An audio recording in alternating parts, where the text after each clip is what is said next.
Ready. Ready to go live. 3, 2, 1.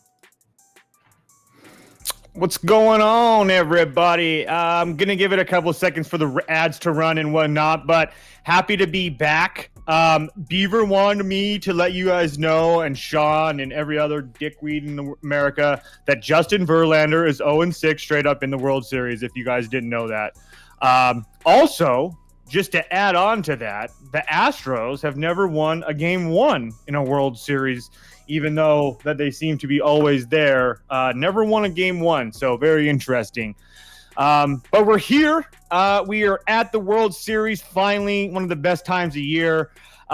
Phillies and Astros. Astros, we knew were going to be here. Phillies doesn't really surprise me as much, just because I did have them in the sorry about the dog. Hey! Sorry about the dogs, guys. I don't know what they're even barking at, but either way, we had the Phillies in the NLCS. I had them losing to the Padres. Hats off to the Phillies, man. I mean, absolutely. I mean, they just dominated the Padres. There's really no ifs, ands, or buts about it. You know, there's a lot of things that go into this World Series, but obviously we know the Astros just bitch slapped the Yankees. We don't even need to talk about that series, but what the Phillies did to the Padres, going in there, losing game 2 and then coming home and winning 3 straight. Even as somebody that believed in the Phillies, I didn't think that was even remotely possible. Just to see them do that, to see that even though that I was on the other side, to see Bryce Harper do what he did was just, as a baseball fan, you'll never forget that. Like, that is just one of those moments that will forever live in time. A swing of his life, as Joe Davis said. Very, very cool moments. Hoping we get some of these cool moments here in this World Series, because these two teams, we can just get into it. These two teams, very different in comparison, especially if you go through the regular season, but we're not in the regular season anymore.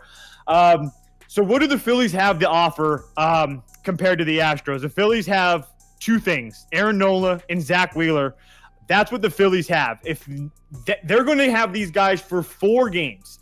And I guess if we can get into, it's going to be really hard to attack this game-by-game basis. If you're going to attack this game-by-game and if you don't have futures on the Phillies or the Astros and stuff like that, it's going to be a little bit more hard. You're probably going to have to, especially if you like the Astros, to find value in the Astros. I mean, because I feel like I don't really love the Astros price in any way, shape, or form. Like, I don't get it. Like, all of the value is on the Phillies. Like, I picked the Astros before the season. I picked the Astros before the playoffs to win the World Series, but never did I expect them to be almost near minus 200 favorites. I know it's like minus 190 or whatever, but in general, I didn't expect that. To see them as minus 170 favorites here in game 1, it kind of blows my mind too. The Phillies are, like I said, they're going to have Wheeler and Nola for 4. That's 4 games of those guys, and then you're probably going to be able to sprinkle them, if it keeps on going deep, a little bit into relief.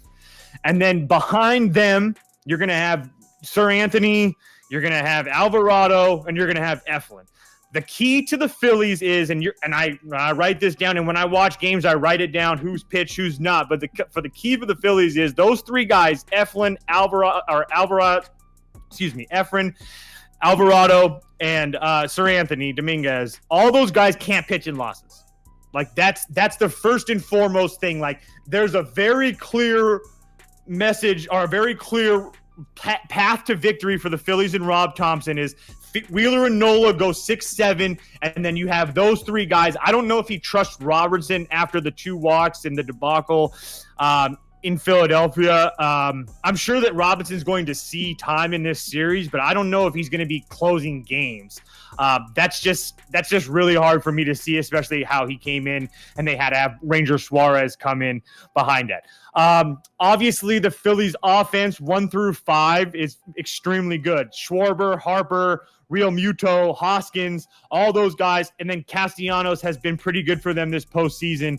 All those guys are very good. But then it really falls off for the Phillies. And I say that when I say falls off, I'm comparing everything to the Astros. So when I say fall off, I'm not meaning like it's like a huge disadvantage. I'm just saying when you compare them to the Astros, it's on paper, it's just not even the same. Guys like Alec Bowman, stuff like that, Gene Segura, Sosa, Marsh isn't really there to hit. Marsh is there for defense only, so they don't really expect much out of him.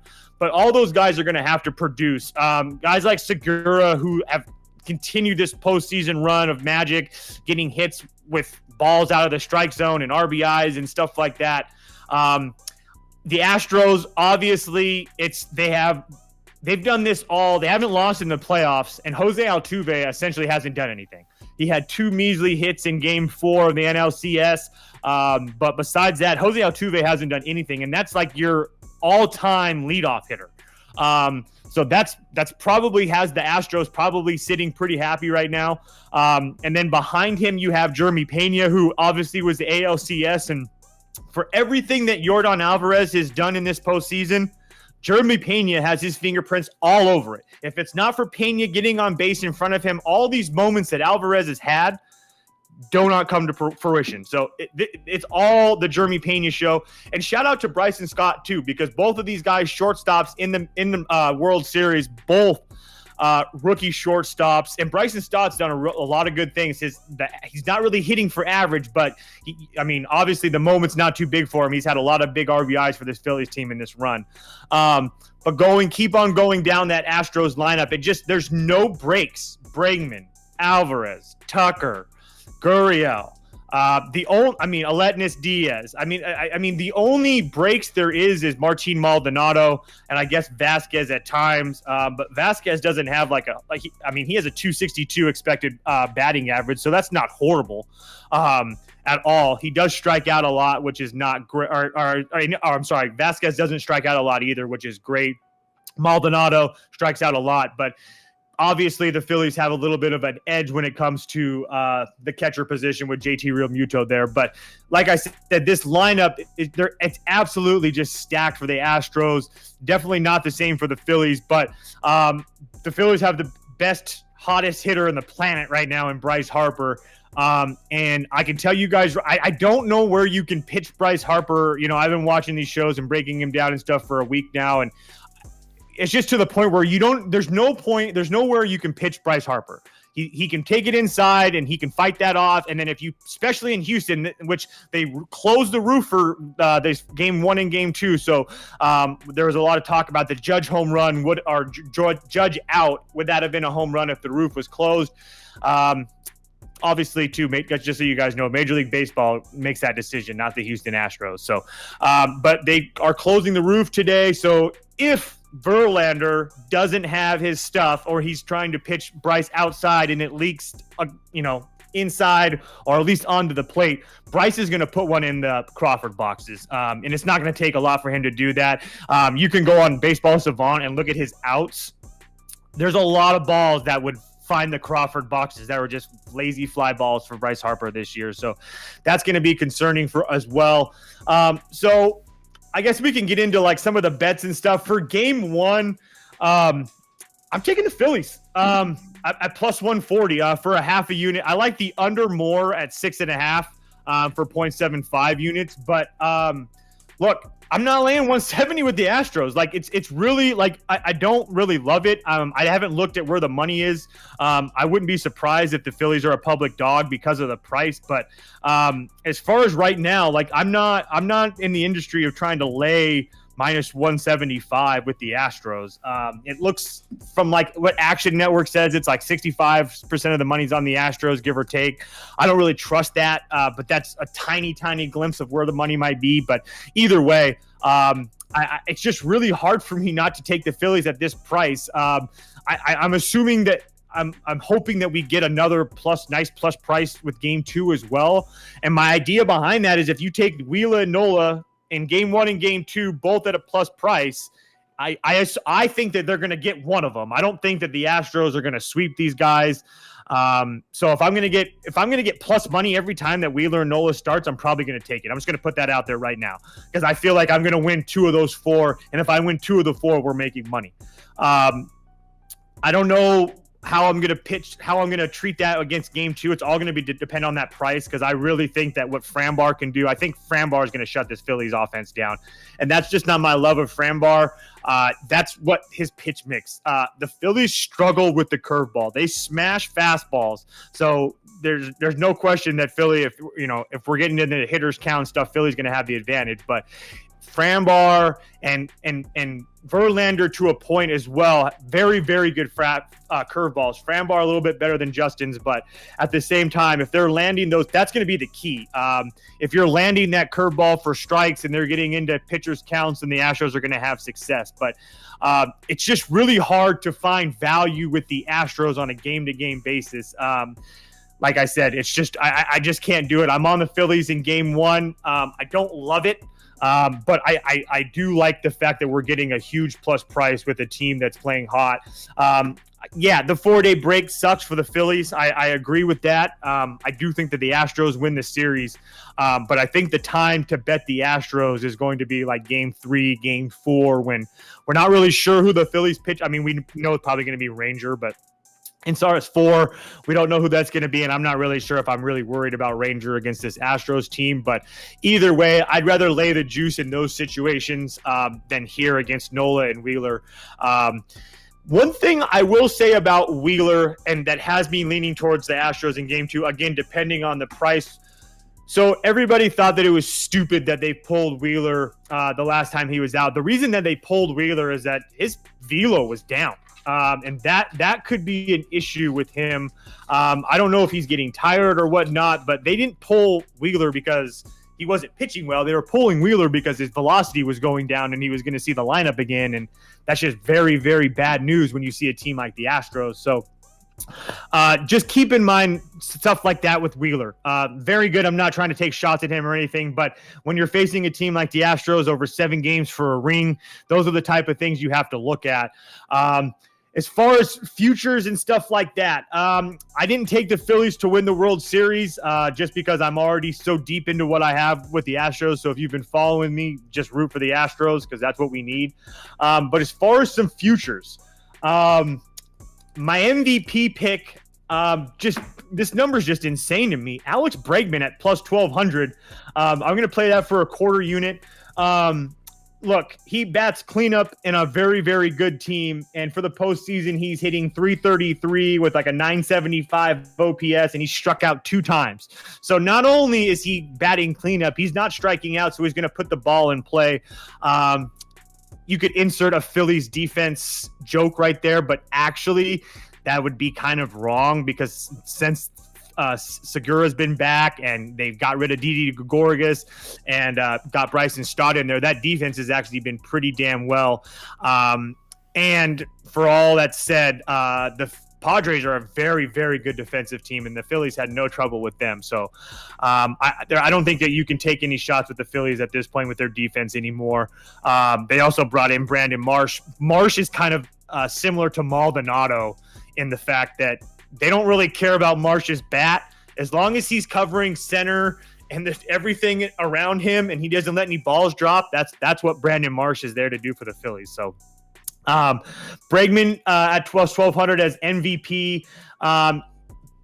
I probably put a little bit on Pena as well at 18-1. If you're looking at a Philly to bet, I mean, obviously Harper is one of those guys, but I would take Rhys Hoskins. Huge number at plus 1,400. He's got 4 homers in his last 4 games.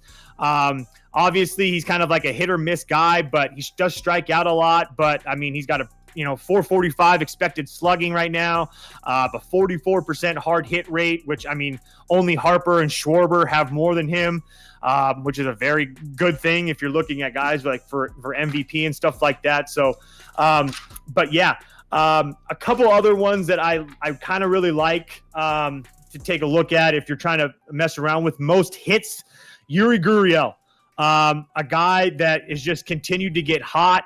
And we saw in the Astros, we've seen the Astros. I mean, this guy's like 40 years old and all he does is hit. So he's been with the Astros for the last few years now. Most hits in the World Series for Yuri Gurriel is at plus 1,300. That's a number that I like. Most RBIs.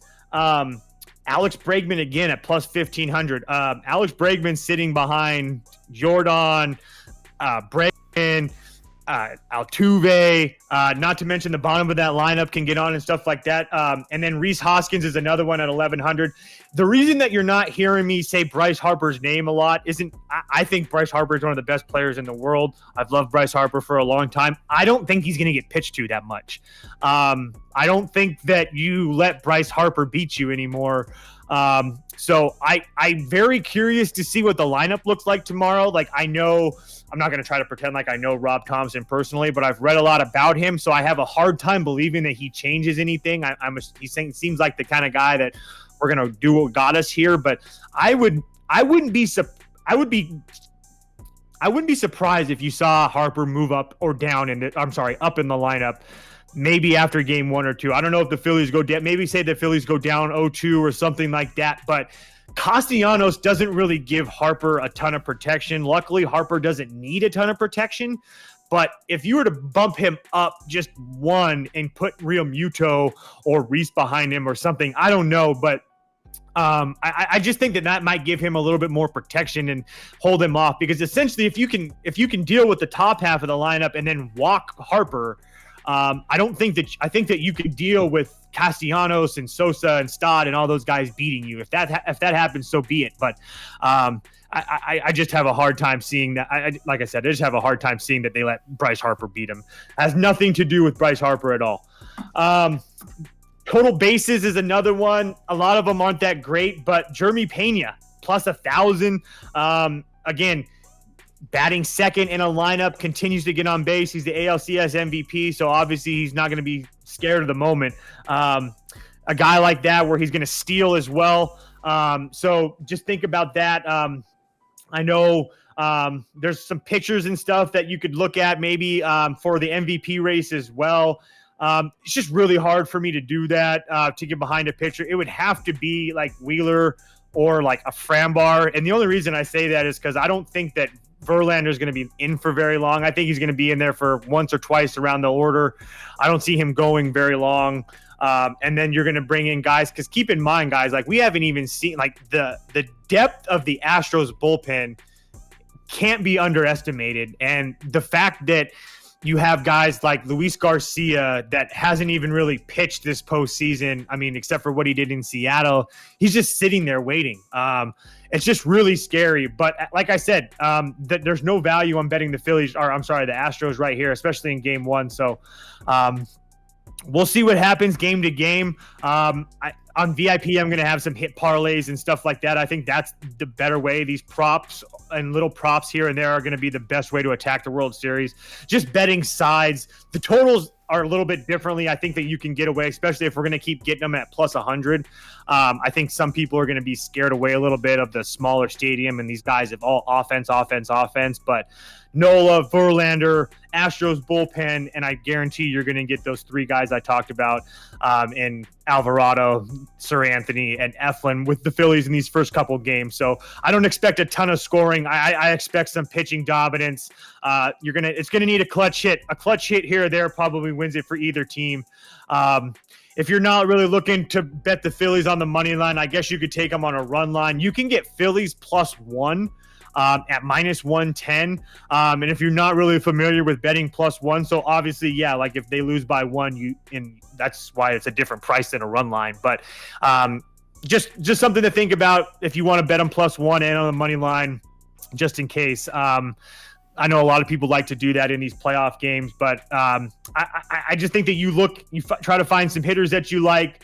Try to find a couple of MVPs and stuff that you like, sprinkle a little bit on there, and then enjoy these games with some hit parlays and stuff like that. Unless you're trying to lay a whole bunch of money, but it's really, like I said, as much as I love the Astros, the bad guys, I'm all over them, but it's just really hard for me to make a case until we see these teams play, unless the Astros, like, let's just say the Astros bullpen just comes up and just shoves for 2 games, then maybe you can look at it a different way. But even then, they're going back to the bank. So it's going to be really hard to lay a price with the Astros going back to that first game in the bank, even without Wheeler and Nola on the mound. So a lot of things to look into in this series, but I hope this helped a little bit, breaking it down a little bit. It's kind of, I mean, I'm sure you've seen this on a lot of different shows, but I will come on here and I will be posting plays and stuff like that as well. Every single day, or well, every day that there's a game and whatnot. So you guys can take a look at all that. So I will be posting it on Twitter and whatnot. Obviously the lineups haven't been posted yet, so you can still bet some of the props and stuff like that for game one. But I'm going to wait till tomorrow to see exactly, just in case Bryce moves up in the lineup or whatever. If that's the case, I might be having some more props on Bryce, but we'll see what it is. One person asked me how long I think the World Series is. 6, 7, 5. I don't know what the number is on 5. I think somebody wrote me that the number on 6 is like plus 180 or 175. I don't think the Phillies get swept. That's it. So that brings 5, 6, 7 into the equation. It's really hard for me to do that, but I do think that if a team were to go up, 2-1 or 3-1 or whatever, they'll probably end up, or 3-2, I guess, 2. They'll probably end up closing it out. So I think your best bet would probably be 6, but I don't know. I just feel like it's really hard. I don't know. If you ask me, if the Phillies are going to start winning games, I don't think it's going to 7. Like I would love for it to go to 7 as a baseball fan, but I just don't see it. If the Phillies are winning games, it might just be too much of an avalanche to handle, and it might be the other way around too. It might be just the Astros being too good and they win 4-1 or whatever. But 5 or 6 games would be my answer if I had to take a shot. 5 or 6. So. That's it for what I have now. I will talk to you guys more later. I'm sure Sauce and stuff will have more videos up and whatnot. But, yeah, I'll be posting some more plays on Twitter or whatnot. But I figured I would do this just to break it down just a little bit for you guys. So, anyway, I'll talk to you guys later. Peace. Wait.